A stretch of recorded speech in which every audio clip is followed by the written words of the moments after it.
방위산업의 최첨단 기술이 집약된 항공기 개발 분야의 희비가 엇갈리고 있습니다. 불과 30년 전만 해도 대한민국에서 자체적으로 초음속 전투기를 개발할 것이라고는 누구도 생각하지 못했습니다. 혹시 그런 이야기가 나오면 언젠가는 그런 날이 왔으면 좋겠지만 우리의 현실을 고려하면 아마도 어려울 것이니 미국이나 유럽의 전투기를 수입해서 운용하는 게 나은 선택이라는 주장이 훨씬 설득력을 얻었던 때도 있습니다. 그러나 다들 아시다시피 우리나라는 FA-50을 비롯한 T-50 계열 항공기를 성공적으로 개발한 이후 해외에 놀라운 수출 성과를 올리고 있으며 장차 5세대 스텔스기 이상을 염두에 두고 있는 KF-21 개발도 거의 성공 단계까지 이르렀습니다. 뿐만 아니라 수리온이라는 헬리콥터도 개발하여 우리 군의 전력화를 완료했으며 수출까지 바라보고 있는데요. 이렇게 순항만 할 것 같았던 한국 항공기 사업에 희비가 엇갈리고 있습니다. 수리온이 많은 시행착오 끝에 드디어 빛을 보려고 하는 반면 KF-21은 양산을 눈앞에 두고 초도 생산 물량이 반으로 잘려나가는 믿기 힘든 악재를 만나 고전하고 있는 것입니다.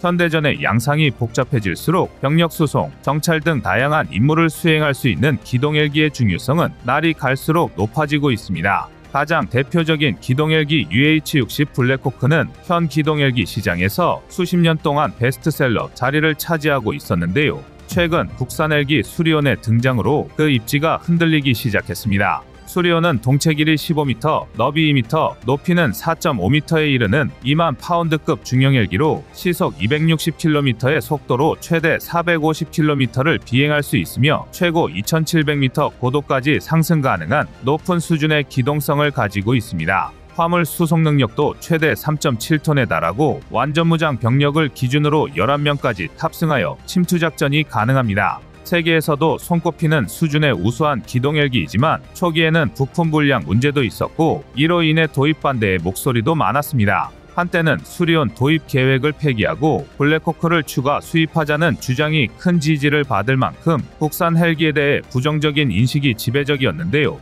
그러나 개발 이후 개량을 거듭하고 피드백을 충실히 반영하여 수리온은 한국을 위한 최적의 기동헬기로 완성되었습니다. 이렇게 개발 후에도 꾸준히 완성도를 높여나가는 과정은 국내만이 아니라 해외에서도 큰 주목을 받았습니다. 특히 카이의 고정익기 FA-50 KF-21과 같은 국산 항공기가 중동 지역에서 관심을 끌면서 덩달아 회전익기 수리온에 대한 관심도 늘기 시작했습니다. 심지어 중동에서는 블랙호크를 외면하고 수리온을 주목하기 시작했는데요. 블랙호크의 성능은 누가 봐도 뛰어나지만 문제는 개량을 거듭하며 기체 가격도 높아지고 있는 것입니다. 게다가 미국이 개발해 생산한 무기이기 때문에 미국과 외교적으로 문제가 발생한 일부 중동 국가들은 도입을 할 수가 없는 상황인데요. 그렇기에 성능이 뛰어나면서 정치적 리스크가 없는 한국의 수리온에 대해 많은 국가들이 관심을 보인 것입니다. 특히 러시아제 헬기를 수입해 운용하던 국가들 가운데서 한국 헬기를 도입해 운용해보자는 의견이 점점 대두되었죠.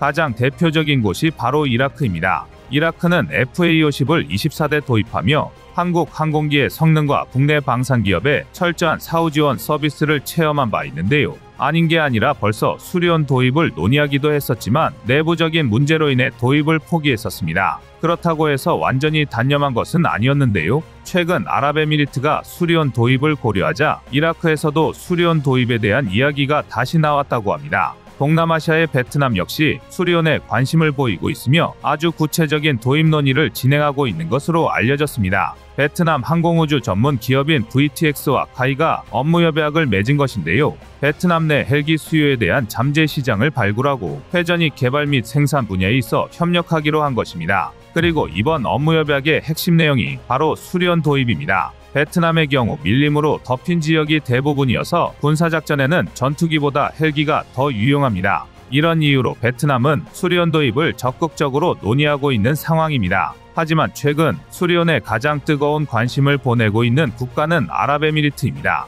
한국항공우주산업은 최근 아랍에미리트 방위산업 획득을 담당하는 타와준 경제위원회와 수리온 수출 기본형인 KUH-1이 헬리콥터 구매 협상을 진행했습니다. 비공식 협상이지만 내용은 언론을 통해 알려졌는데요.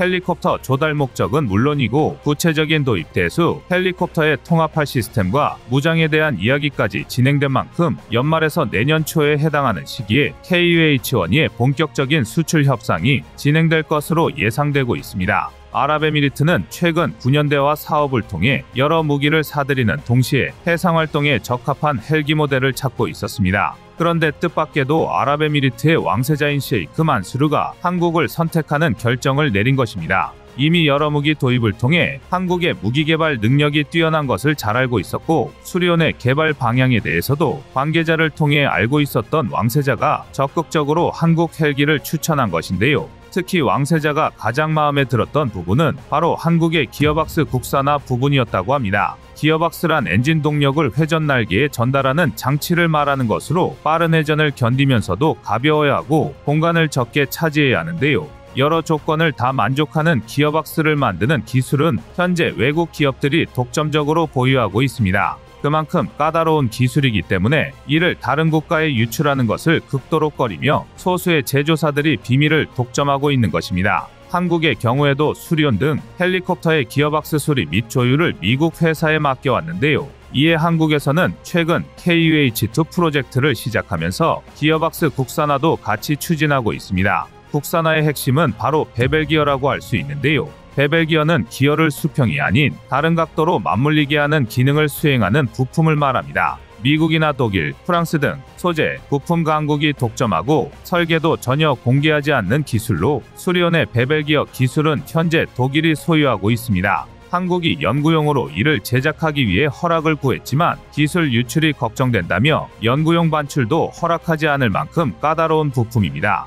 하지만 국내 전문가들은 한국의 기술 해석과 설계 분야가 이미 선진국의 95% 수준에 올라 있기에 국산화 개발이 충분히 가능할 것이라고 장담하고 있습니다. 그러나 이와 반대로 KF-21의 앞날에는 먹구름이 끼고 있는데요. KF-21 보람의 초도 물량 양산이 결국 반토막 나고 말았습니다. 방위사업추진위원회에선 KF-21 최초 양산 계획을 기존 40대로 승인했지만 예산 책정 기준이 되는 한국국방연구원 통칭 카이다의 양산 물량 20대 축소 결정으로 예산이 본래 계획의 절반만 배정된 탓입니다. 결국 KF-21은 2024년 최초 양산 물량 20대를 양산하는 데 필요한 예산 4조 원을 우선 배정받고 이후 개발 상황에 따라 추가로 20대 양산에 필요한 4조 원을 받는 일명 20+20 방식으로 초도 물량 생산이 결정되었습니다. 정말 어처구니가 없는데요. 더구나 애당초 카이다는 개발이 마무리되지 않은 상황에서 양산에 돌입한다는 이유를 들며 공대지 무장분리 시험 등 기술적 완성도가 떨어진다고 초도 물량 절반 축소를 제안하기도 했습니다. 쉽게 말해 KF-21을 믿을 수 없다고 낙인 찍은 것이나 마찬가지입니다. 하지만 군과 방산업계 등은 물론 여론에서조차 반발이 거세지자 그나마 향후 무장시험 결과가 성공적일 경우에 한해 20대를 추가 도입할 수 있다는 부대 조건을 포함했는데요. 사실상 조삼모사만도 못한 결과입니다. 말이 20대 추가 생산이지 실제로는 불가능할 확률이 높기 때문입니다. KF-21은 지금까지 아무 탈 없이 기술 개발이 진행되고 있었습니다. 2011년 본격적으로 개발을 시작해 고작 10년 만에 시제기를 공개했고 바로 또 1년 만에 초도 비행에 성공했습니다. 그리고 또 2023년 올해 잠정 전투용 적합 판정을 획득하며 조기 양산을 이끌어내기도 했는데요. 공군 역시 일정을 앞당겨 2028년까지 KF-21 초도 물량 40대 전력화를 완료하고 이후 2032년까지 총 120대를 도입할 계획이었습니다. 이때쯤이면 노후한 F4, F5를 전력 공백 없이 완벽하게 대체할 수 있을 텐데요. 하지만 카이다의 이번 사업 타당성 조사 결과 때문에 이 모든 꿈이 물거품이 되어버렸습니다. 당장 해외에서 부품을 납품하는 업체들이 계약 물량 축소를 이유로 납품 가격을 높게 부르면 생산 가격이 뛰어오를 거라는 건 불보듯 뻔한 일입니다. 실제 국방부도 첫 양산 물량이 40대가 아닌 20대로 축소되면 소량 생산에 따른 부품 가격 상승과 장비 유지 보수 비용 증가, 그리고 생산 공백 때문에 총 사업비가 약 2조 원 이상 증가할 것으로 추정하고 있습니다. 기존 예산인 8조 원은 당연하고 1차 20대를 양산하기 위한 4조 원으로도 턱없이 부족해지는 것입니다. 즉, 자칫하면 반토막 난 20대도 장담할 수 없다는 건데요. 익명의 정부 당국자는 KF-21 첫 물량을 2024년에 20대를 만들어 놓고 성능 검증 이후 2025년 추가 예산을 배정한다는 건 변수를 전혀 고려하지 않는 황당한 처사라면서 그동안 최초로 국산 전투기를 만들다 보니 쌍발, 단발 논쟁으로도 수많은 시간을 허비해야 했다. 이제는 물량 때문에 또 전력화에 발목을 잡혀서는 안 된다고 지적했을 정도입니다.